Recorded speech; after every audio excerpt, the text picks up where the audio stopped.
Alhamdulillahi Rabbil Alamin.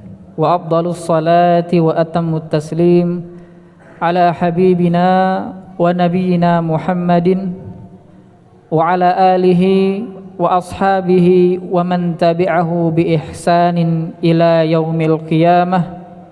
Wa ba'du, fanas'alullaha subhanahu wa ta'ala an yamunna alaina bi ilmin nafi' wal amali salih wa an yufaqqihana fid din wa an yaftaha lana futuhal arifin wa an yarzuqanal ikhlasa fil aqwali wal a'mal.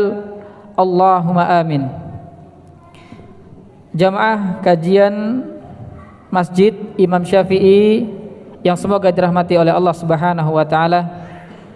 Pada malam hari ini kita akan lanjutkan kembali pembahasan kitab Matan Ghayah wa Takrib, atau bisa juga dikenal dengan Matan Abu Syuja, karangan Al-Allamah Muhammad Ahmad bin Al-Hasan Ahmad bin Al-Husain Al-Asfahani rahimahullahu ta'ala. Semoga Allah memberikan manfaat kepada kita dunia dan akhirat terhadap ilmu yang telah beliau karang untuk kita semua.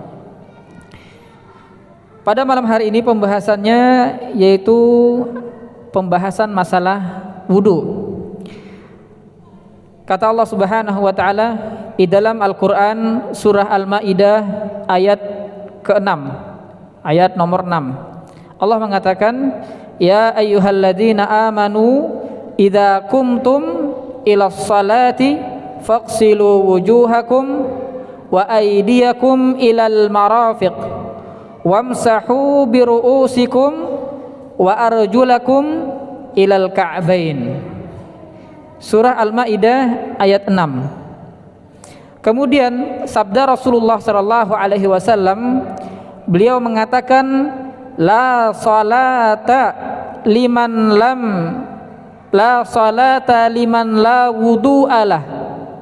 Tidak ada salat bagi orang yang tidak berwudu. Ini kata Nabi sallallahu alaihi wasallam. Dalil landasan dari wudu dari Al-Qur'an, kemudian dari hadis Nabi sallallahu alaihi wasallam. Maka muncul pembahasan wudu. Jadi wudu adalah syarat.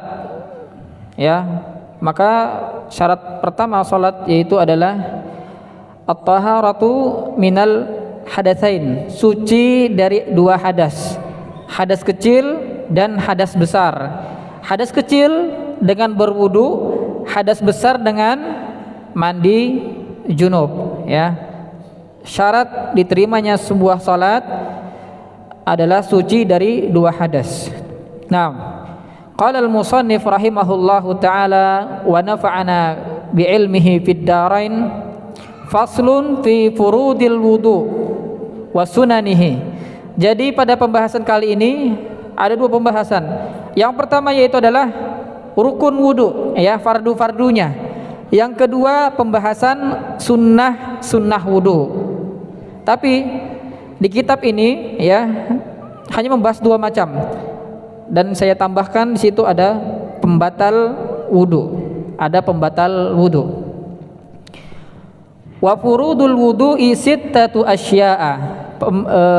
Rukun wudu itu ada sittah, 6 kata beliau. Bisa dilihat di situ ada 6. Yang pertama an-niyah, niat. Yang pertama adalah niat. Yang kedua an-niyatu inda ghasli al-wajh. Yang kedua wa ghaslul wajhi. Yang kedua adalah membasuh wajah. Yang ketiga wa ghaslul yadaini ma'al mirfaqain, membasuh kedua tangan sampai sikutnya, keduanya dibasuh. Kemudian yang keempat yaitu adalah wa mashu ba'dir ra'si, mengusap sebagian kepala. Yang kelima wa ghaslur rijlaini ma'al ka'bain. Yang kelima yaitu adalah mencuci kedua kaki sampai pada bagian mata kaki, ka'bain. Yang keenam, wat tartib, ya, ala ma dzakarnahu, berurutan. Baik, kita bahas satu-satu. Pembahasan yang pertama yaitu adalah an-niyah, niat. Niat wudu. Maka kata para ulama, apa itu niat? Niat adalah qasdu, berkeinginan. Jadi rukun wudu yang pertama adalah niat. Dan niat ini adalah syarat diterimanya seluruh ibadah. Ibadah apapun itu butuh niat. Apa saja? Yang membedakan antara orang duduk biasa dengan duduk i'tikaf adalah niat, ya. Sama-sama duduk, tapi satunya berniat i'tikaf, satunya tidak berniat i'tikaf. Artinya satunya berpahala dan satunya tidak berpahala. Itu salah satu manfaat atau kegunaan niat. Kata Nabi Shallallahu Alaihi Wasallam, innamal a'malu binniyat. Sesungguhnya amal itu diterima apabila ada dasarnya adalah niat. Dan niat harus karena Allah Subhanahu wa Ta'ala. Ikhlas, kemudian mutaba'ah, mengikuti sunnah Rasulullah Shallallahu Alaihi Wasallam. Jadi kalau kita ibaratkan niat itu dalam sebuah ibadah, ya, kita analogikan seperti bandara untuk sebuah pesawat, ya, bandara untuk sebuah pesawat. Pesawat itu tidak akan bisa take off, ya, terbang kalau misalkan bandaranya rusak. Niat itu seperti bandara, sedangkan amal ibadah seperti pesawat, ya. Kalau bandaranya rusak, maka pesawat tidak akan bisa terbang, tidak akan bisa sampai, ya, kepada tujuannya. Amal ibadah tidak akan bisa sampai kepada Allah Subhanahu wa Ta'ala kalau niatnya rusak. Maka kata Nabi Shallallahu Alaihi Wasallam, innamal a'malu binniyat. Segala ibadah itu tergantung dari niatnya. Bahkan ibadah yang mubah, ya, aktivitas kita sehari-hari bekerja itu bisa menghasilkan pahala kalau didasari dengan niat, ya, niat ibadah, niat memberikan nafkah kepada keluarga. Maka segala aktivitas kita bisa bernilai pahala kalau didasari dengan niat. Dan wudu juga butuh niat, ya. Yang membedakan antara orang cuci muka biasa, ya, cuci tangan kemudian basuh kepala, dengan orang yang wudu adalah niat. Yang satunya sah, yang satunya berpahala, yang satunya tidak. Jadi niat ini sangat penting. Apa saja, segala ibadah tergantung dari niat, ya. Kata para ulama, wa niyatun syartun lisairil amal. Niat adalah syarat untuk seluruh amal. Niat. Jadi niat itu kapan dikatakan niat? Kalau mau wudu namanya niat, kalau mau salat namanya niat, ya. Jadi sekarang berniat dan ketika selesai niat langsung dikerjakan. Ketika berniat, saya berniat berwudu, maka langsung basuh wajahnya. Itu namanya niat. Kalau misalkan saya mau sedekah tapi minggu depan, itu bukan niat namanya. Itu namanya azam, ya. Azam, bukan niat. Kalau niat langsung dikerjakan ketika itu. Langsung dikerjakan ketika itu. Kemudian niat wudu, ya, sebenarnya pembahasan niat itu ada 7. Haqiqatun, hukmun, mahallun. Hukumnya apa niat? Haqiqah. Haqiqah itu pengertian niat. Yang kedua hukum. Apa hukum niat? Hukum niat adalah wajib. Hukum niat adalah wajib. Kalau nggak dikerjakan nggak sah ibadahnya. Kemudian yang kedua adalah mahallun. Mahal, di mana tempatnya niat? Di hati. Sepakat para ulama mengatakan tempatnya niat adalah di hati. Haqiqatun, hukmun, mahal, tempatnya di hati. Kemudian kaifiyah, caranya, ya, kaifiyah, caranya apa? Kata para ulama Syafi'i yang bermadzhab Syafi'i, dianjurkan melapaskan niat, ya, dianjurkan melapaskan niat bagi orang-orang yang niatnya suka buyar, ya, suka hilang gitu. Ini kenapa ulama Syafi'iyah mengatakan dianjurkan melapaskan niat. Lapas niat itu saya berniat berwudu, nawaitu, contohnya nawaitu al-wudu'a, nawaitu sholata. Itu niat dilapaskan sama dia, walaupun sebenarnya tempatnya di hati. Kenapa? Tujuannya adalah, ya, karena manusia ini tabiatnya suka lupa. Walaupun dia jalan dari rumah ke masjid, ya, mau sholat maghrib, masuk masjid, dia nggak ada niat di situ, nggak muncul niatnya, nggak ada hadir niatnya, langsung masuk ya. Maka kata ulama Syafi'iyah dianjurkan untuk melafazkan niat, dan lafaz niat ini bukan bagian dari ibadah tersebut. Contoh saja, nawaitus shalah, di mana niatnya di awal. Kapan mulai sholat? Ketika takbiratul ihram, itu baru sholat ya, sebelumnya itu bukan sholat. Tujuannya apa? Mengokohkan hati, lisan membantu hati dalam mengokohkan niatnya. Itu tujuan niat, talafus ya. Walaupun ulama yang lain mengatakan nggak perlu talafus ya, Allah tahu isi hati kita ya, Allah tahu isi hati kita. Tapi kaifiyahnya dalam mazhab Syafi'i jangan heran ya, dianjurkan untuk talafus. Bahkan ulama yang lain mengatakan kalau kamu tidak bisa menghadirkan niat ketika awal salat, maka dianjurkan bagi kamu untuk melafazkan dalam hati. Kenapa? Pentingnya masalah niat. Jadi kata para ulama, ketika kamu salat itu dipikir, diingat itu salat apa sekarang ya. Kemudian dari awal sampai akhir harus tergambarkan salatnya, ibadahnya harus ya. Kenapa? Karena pentingnya sebuah niat. Jadi ulama Syafi'iyah itu sangat hati-hati dalam masalah segala pun ibadah ya, terutama masalah niatnya juga, karena berkaitan diterima atau enggaknya. Baik. Yang pertama adalah niat. Jadi niat ini rukun. Kalau ketinggalan maka tidak sah wudunya. Kemudian kapan mulai niat berwudu? Kapan mulainya? Maka kata para ulama ya, niat wudu ini paling tidak dimulai ketika kamu awal ya, air sampai di bagian wajah. Kalau sudah sampai baru niat sekarang, maka tidak sah niatnya. Atau sudah sekali membasuh wajah baru niat wudu, maka tidak sah ya.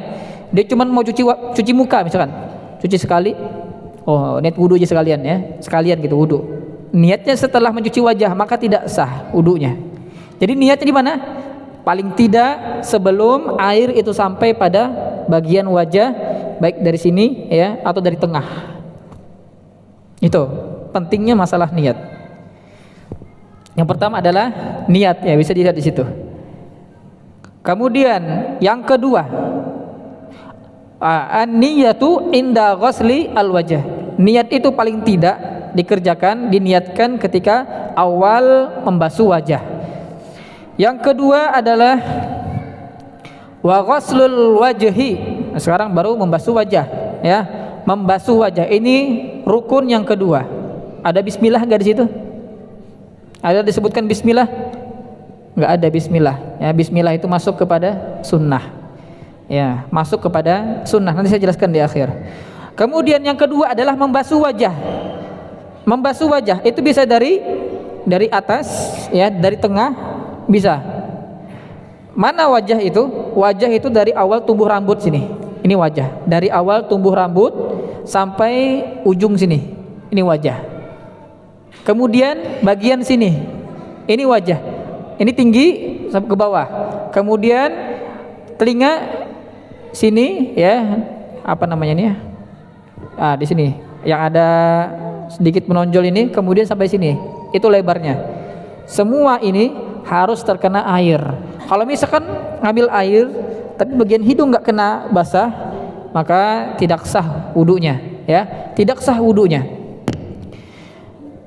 Nah, yang pertama, yang kedua adalah membasuh wajah. Kemudian bagaimana kalau misalkan dia punya jenggotnya tebal ya. Kalau janggutnya tebal, maka tidak wajib dibasuh sampai dalam, nggak perlu diginikan, tapi sunnah saja. Membasuh jenggot yang tebal itu sunnah. Wajibnya enggak ya, wajib tidak. Kalau yang tipis itu baru harus di sela-sela, yang tipis janggutnya ya, kayak saya ini tipis. Gimana sih bedakan antara orang yang tebal dan tipis janggutnya? Bagaimana? Yang tebal itu ya, misalkan saya ngomong ini sama yang depan saya, beliau. Saya lihat kulit bagian sininya kelihatan, maka itu tipis. Kalau misalkan kulit bagian sininya tidak kelihatan dari jarak ini, maka itu namanya tebal.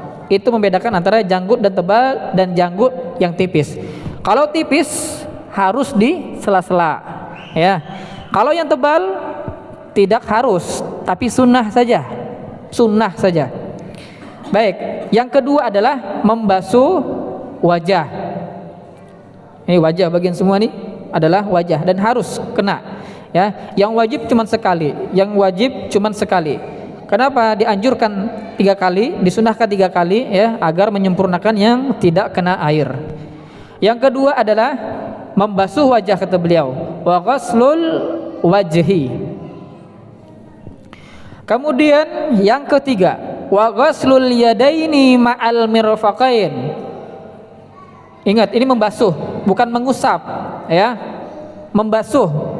Pertama membasuh wajah, kemudian membasuh kedua tangan, bukan mengusap.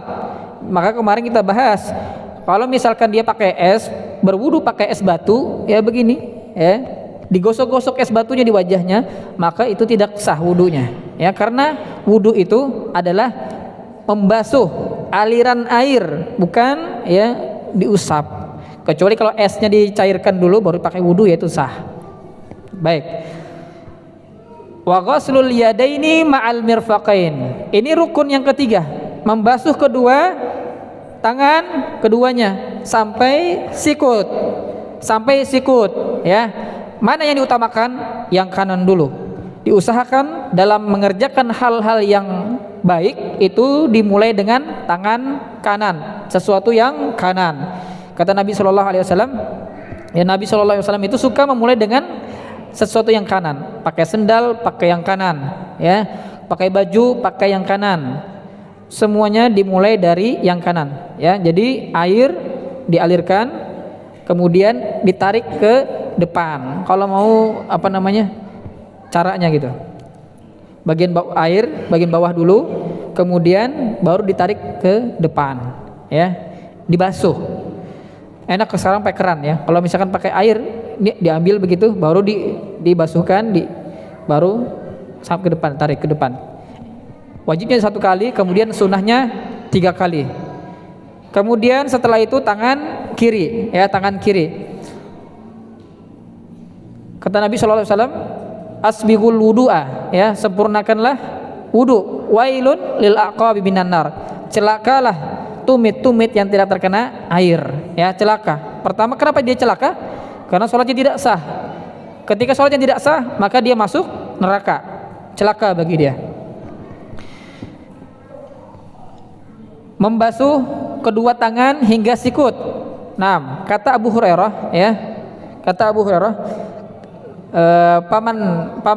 paman yastati'a an yutilla ghurratahu falyaf'al. Jadi kata Nabi sallallahu alaihi wasallam, inna ummati yub'atsuna yaumal qiyamati ghurran muhajjalin. Umat Nabi Muhammad itu hari kiamat akan dibangkitkan dalam keadaan ghurran muhajjalin. Ghurran muhajjalin itu bagian putih pada anggota badan tertentu. Ada namanya kuda ghurran muhajjalin. Kalau kuda bagian depannya putih, kakinya putih, badannya hitam semua, kemudian kakinya putih, wajahnya putih, itu namanya ghurran muhajjalin. Ada kuda seperti itu. Dan umat Nabi Muhammad hari kiamat akan dibangkitkan dalam keadaan, ya, anggota wudunya ghurran muhajjalin, bercahaya, min atharil wudu, dari bekas air wudu, bercahaya. Wajahnya, kedua tangannya, ya, kepalanya, kakinya bercahaya, ghurran muhajjalin namanya. Kalau ada kucing, ya, kucing kepalanya putih, ya, beda warna sama yang lain, putih, kakinya putih, ya, maka itu namanya kucing ghurran muhajjalin. Kalau umat Nabi Muhammad hari kiamat akan dibangkitkan dalam keadaan bercahaya pada anggota wudunya.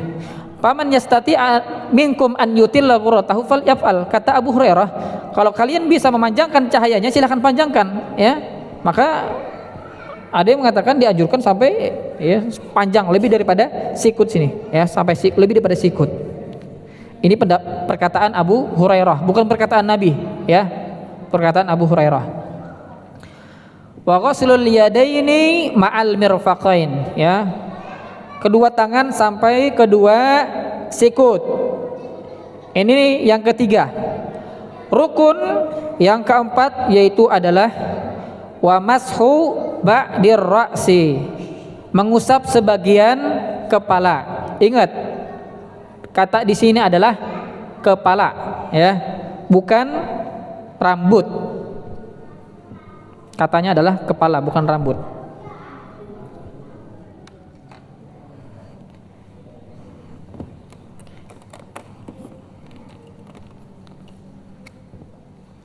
Pertama adalah niat, yang kedua adalah wajah, membasuh, kemudian yang ketiga adalah dua tangan,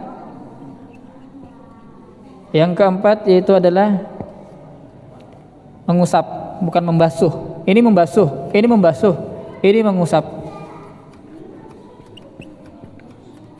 Mengusap kepala. Ini membasuh.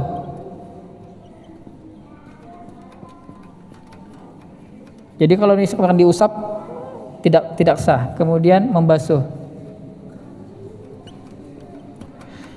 Baik. Mengusap kepala. Mashu ba'dir ra'si. Sebagiannya saja. Ini kepala misalkan, saya contohkan. Ini kepala, kemudian habis cuci kedua tangan baru ambil air seperti ini, diusap bagian kepalanya. Kalau dia ngusapnya di sini, ini bukan kepala, ini wajah. Ambil air, usap segini, bagian sini. Itu sah, ya. Usap bagian kepala. Kalau misalkan seperti ini ada rambut panjang. Kalau orang yang punya rambut panjang segini misalkan, diusap bagian sini sama dia.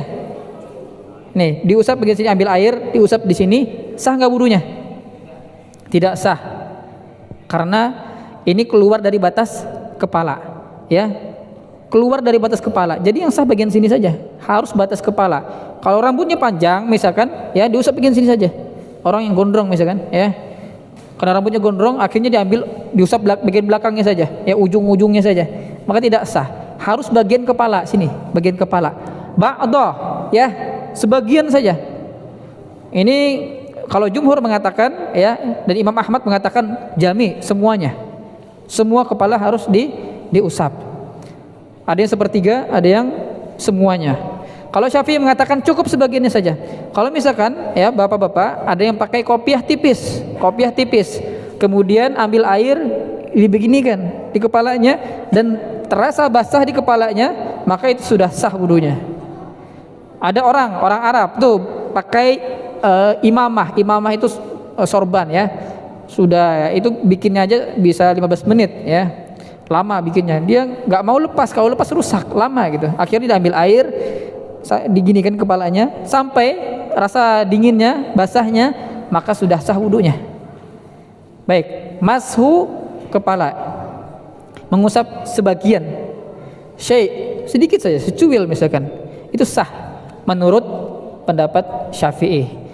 Tapi kalau menurut pendapat ulama yang lain, ya, Imam Malik, Imam Abu Hanifah, kemudian Imam Ahmad, tidak sah kalau sebagian. Dianjurkan untuk seluruhnya. Imam Ahmad mengatakan seluruhnya. Jadi cara seluruhnya berwudu, kemudian bahkan Syafi'i mengatakan juga seperti itu. Kalau di Syafi'i disunahkan, ada di situ. Disunahkan mengusap seluruh kepala, nomor 4 tuh. Nomor 4, mengusap seluruh kepala. Masuk dalam sunnah, bukan rukun, bukan wajib. Jadi disunahkan untuk mengusap seluruh kepala. Diusap, ya. Kemudian ditarik ke depan, ambil air baru buat telinga.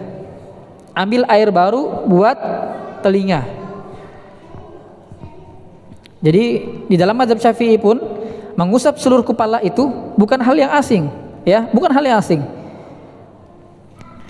Bahkan, ya, mu'tamad. Jadi ulama Syafi'i di kitab manapun beliau mengatakan dianjurkan untuk mengusap seluruh kepalanya, kata Abu Suja. Itu masuk ke dalam pembahasan sunnah wudu. Wajibnya apa? Wajibnya sebagian. Kalau kamu usap sebagian sah menurut Syafi'i, tapi tidak sah menurut Imam Ahmad, Imam Malik, Imam Abu Hanifah, enggak sah.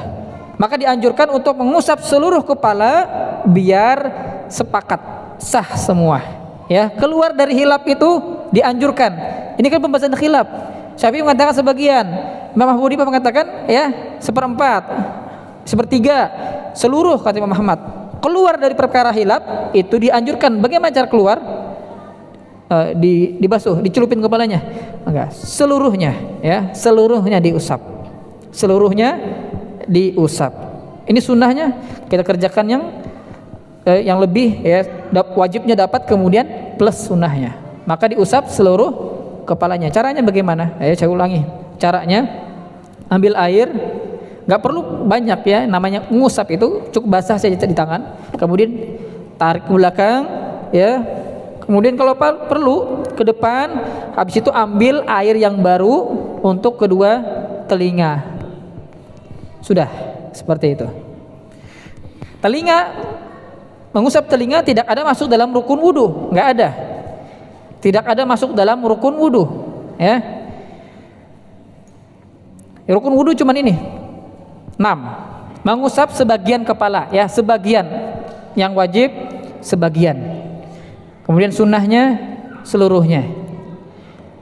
Yang kelima adalah mencuci kedua kaki hingga mata kaki. Mencuci kedua kaki hingga mata kaki. Jangan lupa di sela-sela jari-jarinya. Kan kaki itu agak rapat tuh jarinya.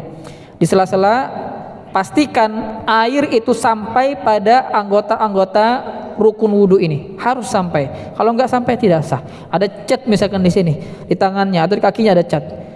Pas sudah sholat, ya, baru dilihat kakinya ada cat. Wah, ada cat ini, enggak kena air wudu. Sah enggak sholatnya? Tidak sah, ya, karena dia sudah lihat itu, maka wajib bagi dia untuk mengulangi sholatnya. Kecuali kalau misalkan ya nggak tahu sampai hilang catnya, maka tidak wajib bagi dia untuk mengulang karena nggak tahu mau gimana lagi. Mencuci kedua kaki hingga mata kaki, ini harus sampai kedua mata kaki.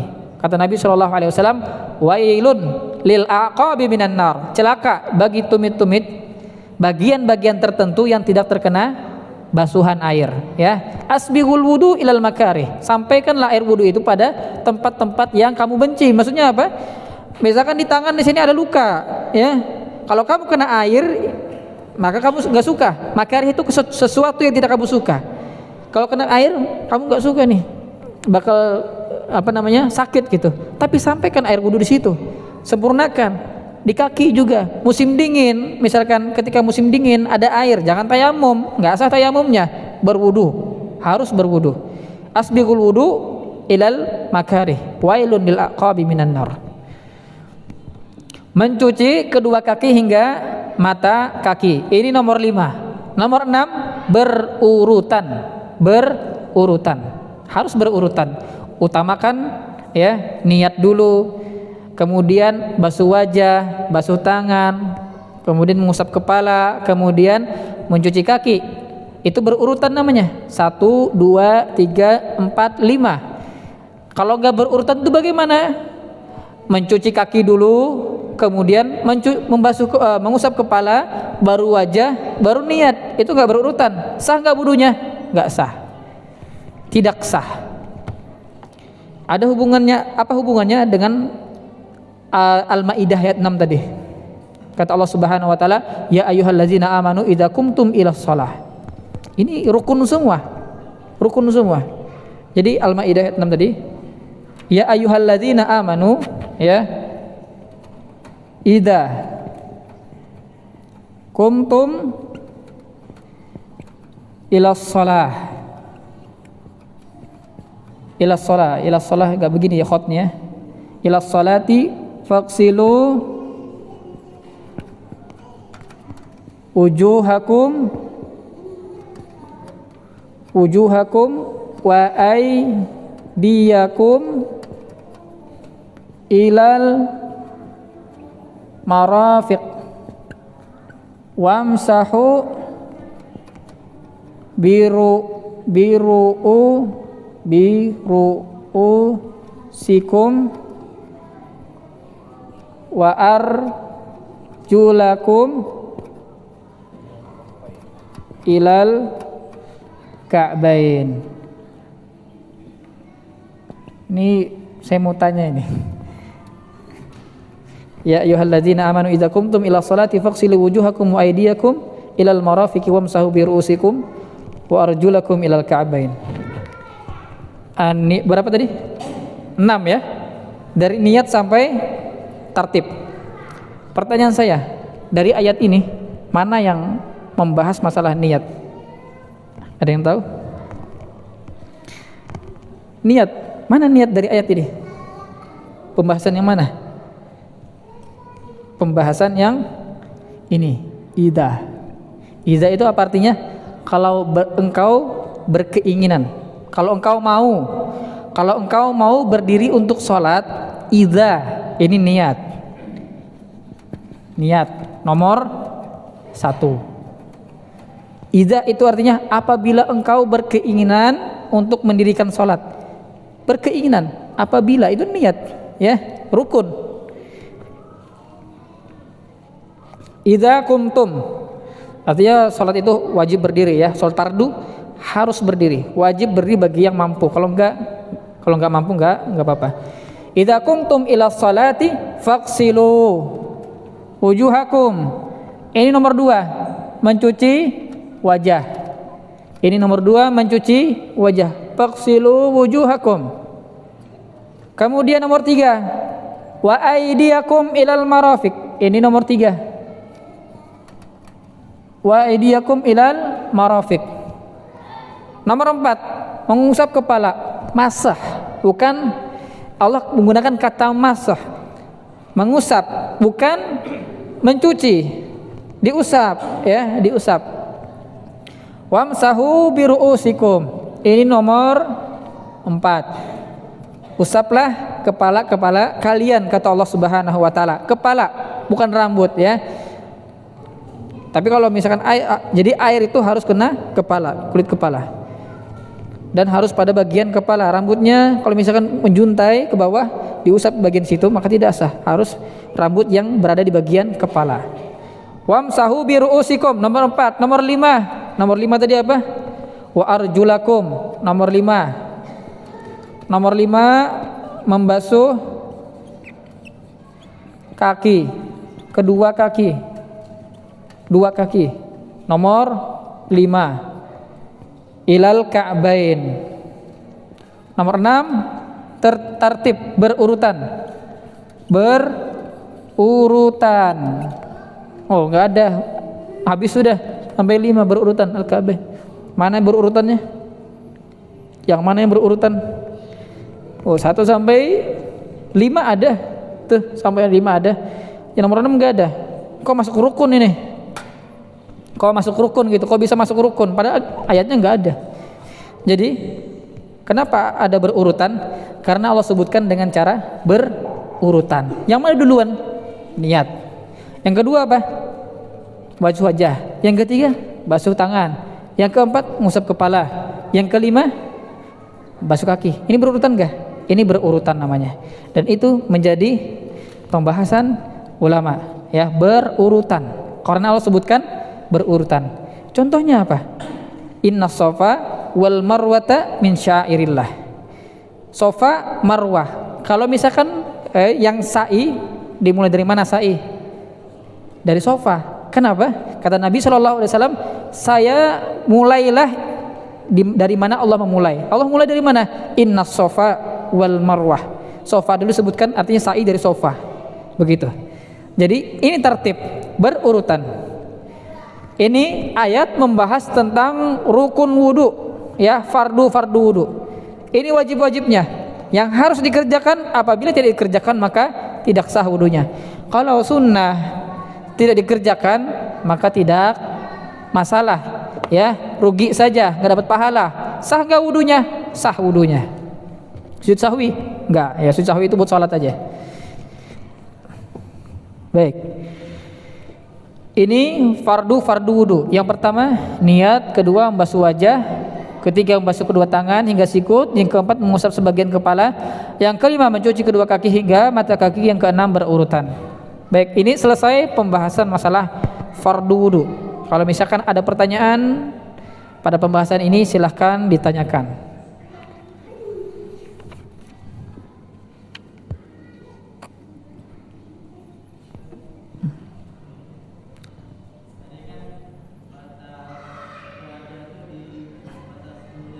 Ya, yang oh ya, ya betul itu. Ya, kalau misalkan kan wajah itu, basuh wajah itu bagian dari awal rambut gitu. Kan ada orang yang jidatnya lebar ya sampai belakang misalkan, atau enggak ada rambutnya. Gimana caranya? Ini segala hukum itu dihukumi dengan yang mayoritas, bukan yang minoritas. Pertanyaannya, banyakkan mana orang yang rambutnya dari awal rambutnya normal atau rambutnya ya ke belakang? Banyakkan yang normal, maka hukum itu dilihat dari aglab itu kebanyakan, mayoritasnya. Dan sebenarnya rambutnya memang ada di depan juga, cuman kebanyakan mikir, kebanyakan belajar, akhirnya rontok satu persatu, ya betul itu. Karena nutrisi buat rambut kurang, dipakai untuk otak semua, jadi rontok satu persatu. Di mana wajahnya? Bagian dari dulu mana? Rambut saya di bagian dulu sini ya, walaupun sekarang segini misalkan, bagian sini berarti. Ya, bagus pertanyaannya. Jadi nggak perlu orang yang misalkan para prop itu untuk mencuci wajah sampai belakang sini, nggak perlu. Apalagi sampai belakang sini misalkan botaknya sampai, nggak perlu. Ya, wajahnya bagi dia mana? Bagian sini, ya. Seperti itu. Jadi bagian wajah yang secara umum, bukan yang di luar dari umumnya, ya, di luar pada umumnya. Baik, kalau ada pertanyaan bisa ditanyakan. Pada pembahasan fardu wudu atau rukun wudu, ya, namanya rukun itu nggak boleh tinggalkan. Waalaikumsalam.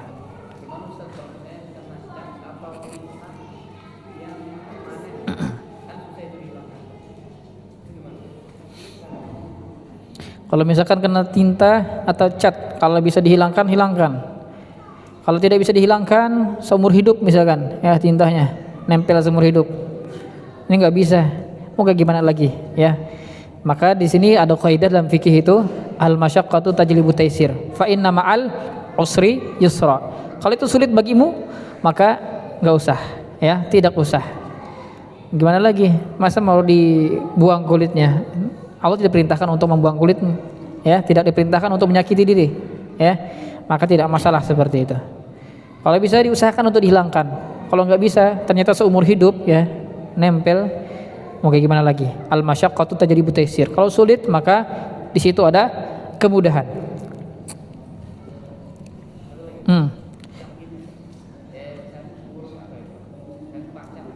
Tukang cat. Ya.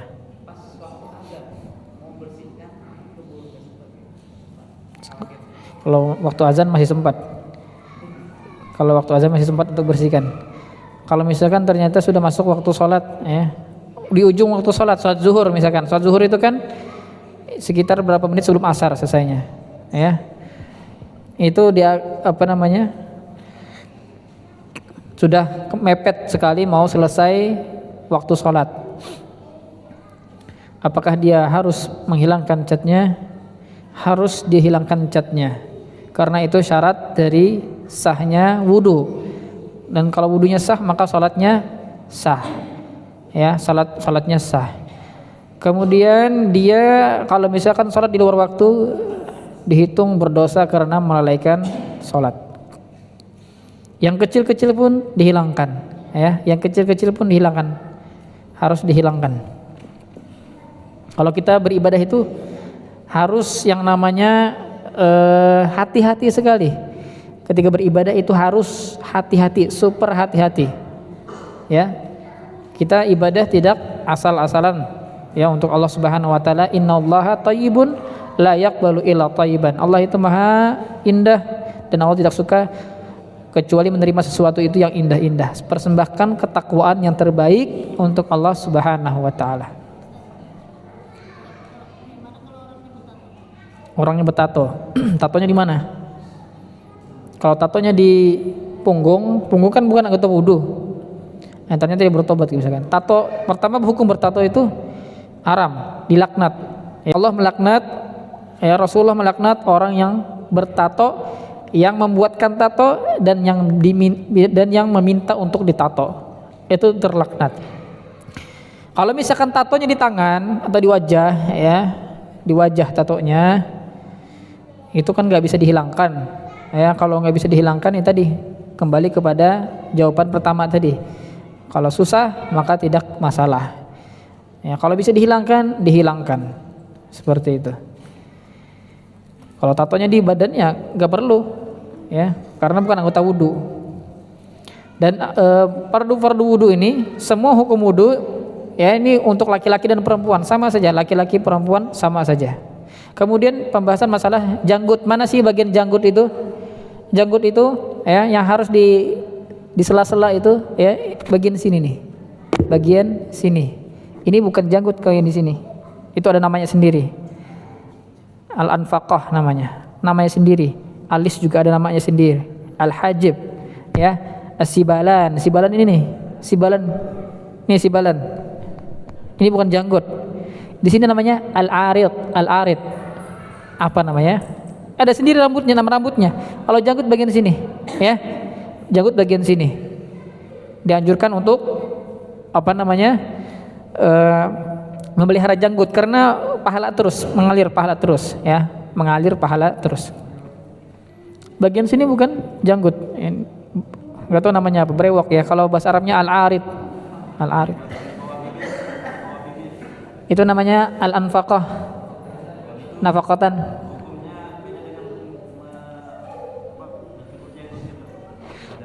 Beda karena kata Nabi lehyah, aful liha, jagalah janggut kalian. Janggut itu bagian sini nih, yang ada dua tulang sini, ini tulang bagian sini. Kalau yang di bawah sini itu bukan janggut, ya. Ada orang juga di sini dua sini, itu bukan janggut. Tapi kalau pengen hati-hati jangan dicukur bagian bawah sini, kumisnya aja dicukur. Bagian sini namanya al-arid, bukan lehyah, ya, lehyah. Kata Nabi lehyah, aful liha. Lehyah itu bagian sini nih. Sini, bawah sini. Lehyah. Dan yang harus di sela-sela, ya, yang tipis. Kalau yang tebal cukup bagian depannya aja. Misalkan orang itu ada janggut sampai sini. Sampai sini janggutnya. Cuci wajah, kemudian, ya, usap janggutnya.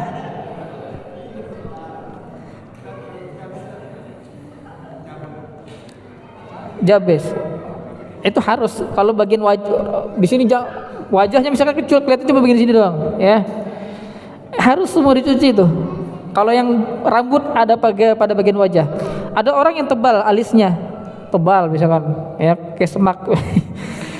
Ya di sela-sela juga harus dicuci, ya. Di sini juga, ya, harus kena air juga. Baik, itu janggut, ya. Misalkan orang panjang janggutnya, maka yang diusap tebal, ya. Kemudian baru diusap. Jangan kira janggut nggak harus diusap, harus diusap. Dan dianjurkan untuk di sela-sela. Kalau di sela-sela itu yang tipis, harus wajib di sela-sela. Tapi kalau yang tebal cukup diusap bagian depannya aja. Oh, yang tebal susah nanti, ya. Bisa setengah jam itu ngusap-ngusapnya aja berkenan. Baik, ada lagi pertanyaan?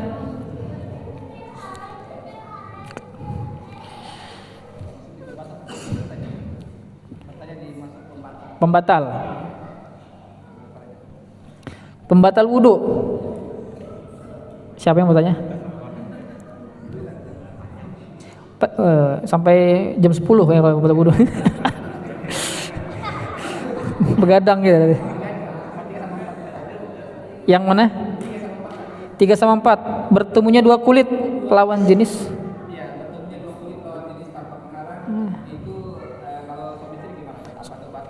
Suami istri itu bukan mahram. Suami istri mahram enggak? Suami istri mahram enggak? Bukan mahram. Mahram itu artinya apa? Orang yang haram dinikahi. Istri haram dinikahi enggak? Oh, kalau haram enggak boleh nikah gitu. Istri enggak haram dinikahi. Tapi ketika sudah akad nikah adalah akad pembolehan hubungan suami istri. Jadi boleh. Batal enggak? Kata Syafi'iyah batal. Loh, gimana kalau hadis Nabi SAW yang mengatakan, ya, hadis Nabi SAW yang mengatakan yang Nabi SAW mencium istrinya sebelum beliau berangkat ke masjid. Kata ulama Syafi'i itu khusus buat Nabi. khusus buat Nabi. Adapun ya selain Nabi maka batal wudunya. Aula mastumun nisa, apa dalilnya? Dalil Syafi'i ya, kata di Al-Qur'an disebutkan aula mastumun nisa afalam tajidu ma'an, kalau kalian melamas, lamas itu memegang, menyentuh untuk ya perempuan yang bukan mahram. Kalau mahram contohnya ibu, saudari ya, kemudian bibi, itu nggak masalah, nggak batal wudunya. Tapi kalau istri batal wudunya kan ya, kalau di pendapat Syafi'i. Tapi kalau ulama yang lain, Malik, Abu Hanifah, Ahmad mengatakan tidak batal. Lamas di sini adalah ya, ada yang mengatakan jima dan ada yang mengatakan lamas dengan syahwat, dengan hawa nafsu gitu. Begitu. Bertemunya dua kulit lawan jenis ya, tanpa penghalang.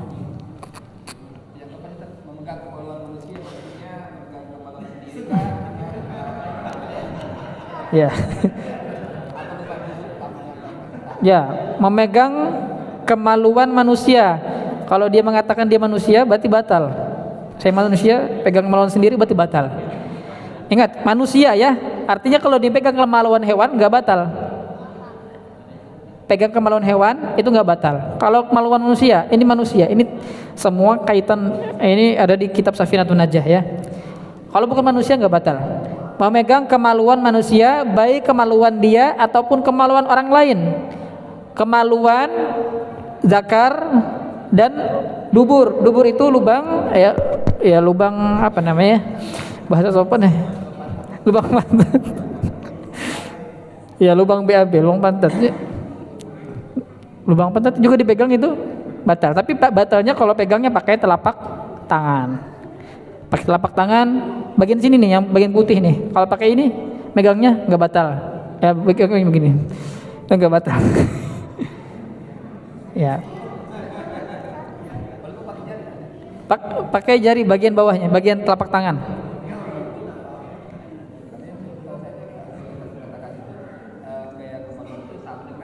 Iya. Kata Nabi SAW, innama huwa minka. Itu hadis mengatakan kemaluan itu bagian dari tubuhmu. Dia daging sama kayak pipi, sama kayak hidung ya. Tapi ulama Syafi'i mengatakan batal. Pembahasan hadisnya panjang. Ada yang mengatakan mansukh, kemudian datang hadis yang baru yang mengatakan tawadda, ya berwudulah ketika kalian habis pegang kemaluan kalian. Ini pembahasannya panjang.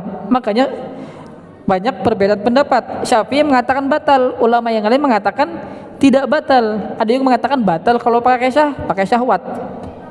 Imam Ahmad mengatakan batal kalau dipegang pakai hawa nafsu. Ya, pegang kemaluan sendiri pakai hawa nafsu, misalkan, atau kemaluan orang lain dipegang pakai hawa nafsu, batal. Nah, Syafi'i mengatakan pegang kemaluan itu batal. Ulama yang lain mengatakan tidak batal.